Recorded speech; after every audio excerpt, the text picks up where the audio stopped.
So today, with all of my friends at FaveQuilts.com, I'm really excited to show you all about something that I've been learning recently, and that's rag quilts. And I had no idea what a rag quilt was. I had seen them, but I didn't really know how you put them together. They look kind of crazy on the outside, but so simple, so easy, and I love these kinds of quilts because they don't need to be bound. And everybody knows how hard binding can be, especially if you're beginning, like me. But I just want to show you how easy it is to go ahead and put together. So what I've already gone and done is chosen 6 different Christmas prints of fabric, and I've cut them all out into 6.5-inch squares. And this is a 6-inch square with 1/4-inch seam allowances on all sides, so it's 6.5 inches. But you don't need this particular 6.5-inch square. You can have them any size that you wanted. But I just wanted to make sure that my square really got a lot of the print of the fabric on it, so you could see that it was a snowman or a penguin or a reindeer or something like that. You don't want to cut them too small and get rid of your print. But what I've also done is taken some regular unbleached muslin, and I've cut it into 6.5-inch squares too. And what you do is just create a little sandwich, and the muslin is going to act like your batting. So what I've done is paired all my fabrics up how I want them. And you just take one piece and make sure the right side is down. Sandwich in a layer of muslin. And then take the top piece. Now you'll notice that I have prints going in a certain direction. Santa is going up. So you want to make sure that on the other side that the snowmen are going in the same direction. That's really important, because if you don't, when you turn it around or when you look at it, it might be a little funny on the other side. But then you'll just take another layer, another pair of fabrics, right sides on the outside, remember that. Piece of muslin sandwiched in. And then looking to see, Christmas trees are going up, so Santa needs to go in the same direction. So what you'll do with all of your little sandwich squares is you'll take them and you'll pair them like this. And remember, once you do this on the outside, that is going to be what you see. So if you sew up here, your square is going to end up looking like this.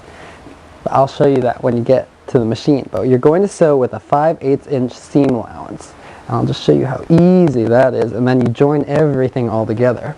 So just go ahead and take your sewing machine and set it for a straight stitch, and whatever standard stitch it goes to should be fine. Stitch length, I should say, right around a 3 or a 4. 4 is really nice, actually. And you're just going to go ahead and line up with your 5/8 inch and sew. Now make sure the back stitch here. Really important to secure those seams. So all the way down.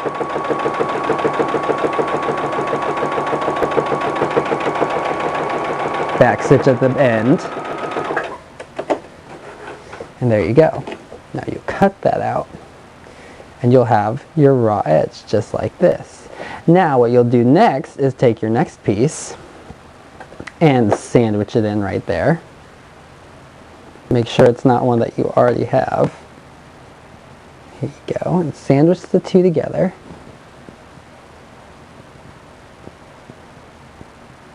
Making sure that the edge of sewing is on the right side. So see how you have this sewn edge right here? You should be good. You wouldn't want to flip this inside out. So just go ahead and sew with a 5/8-inch seam allowance all around. Back stitch at the beginning and end.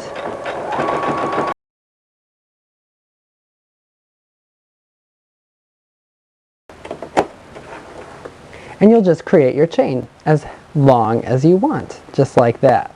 Now what I already have is a little chain of fabric, and let me just go ahead and make sure that you can see this very well. But I've already created a chain of fabric to attach to my sewing project.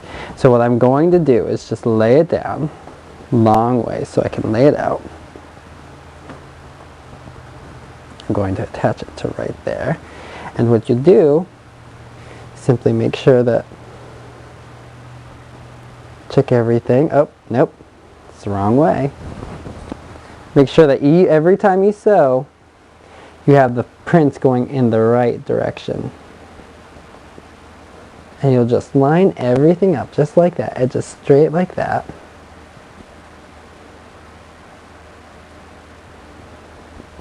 You'll sew this with a 5/8 inch seam allowance to connect your chains. And it's just that easy, and you keep doing that on and on and on for however long, however big you want this quilt. Now because this is just a baby quilt, I'm not using any pins because I don't like to use pins that often, but this is such a nice project to do without pins. But what you're going to do is just secure the edges with your presser foot and line everything up again. Make sure it's all nice and flush. And you see how you have all the raw edges visible, so you know you're sewing on the right side. And make sure that you back stitch.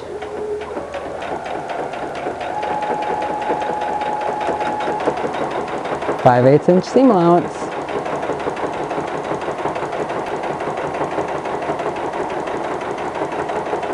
Now when you come to these layers, and sometimes you can drop your needle down just so you don't lose your spot, it's nice to kind of help the sewing machine just a little bit. So hold on to the back, and if you notice a little hesitation, just kind of help it move along. You don't want to break the needle though, so be careful helping too much. Go slow. Sew right over it. Continue all the way down.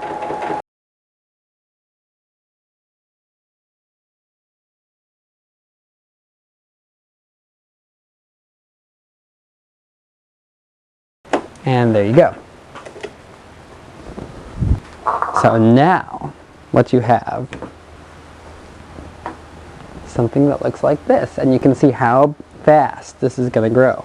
But now you have all these raw edges, and what do you do with them? Well, you take your scissors and you just go in and you start snipping them, and this is what creates the rag. Now you'll notice that you might want to free all the edges that you've sewn down just to let them move.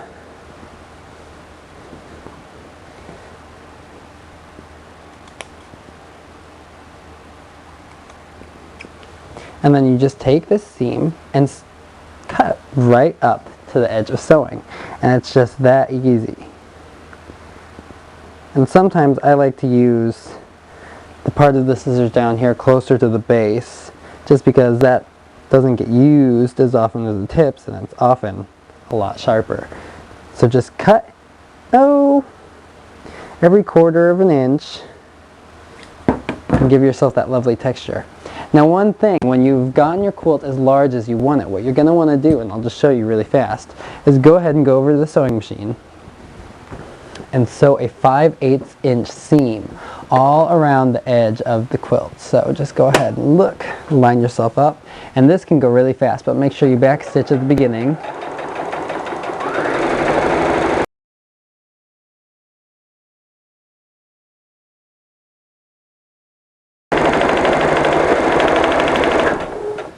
Put down your needle and pivot. Now if you've gone over a little too far, what you can do is back stitch just a little bit.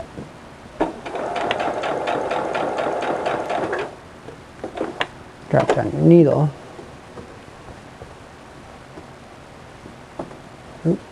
Go down a little bit more.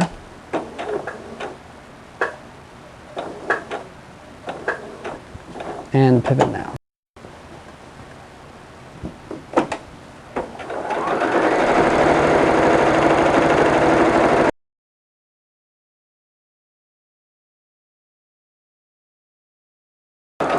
But because I'm not done with this quilt, I'm just going to stop right there.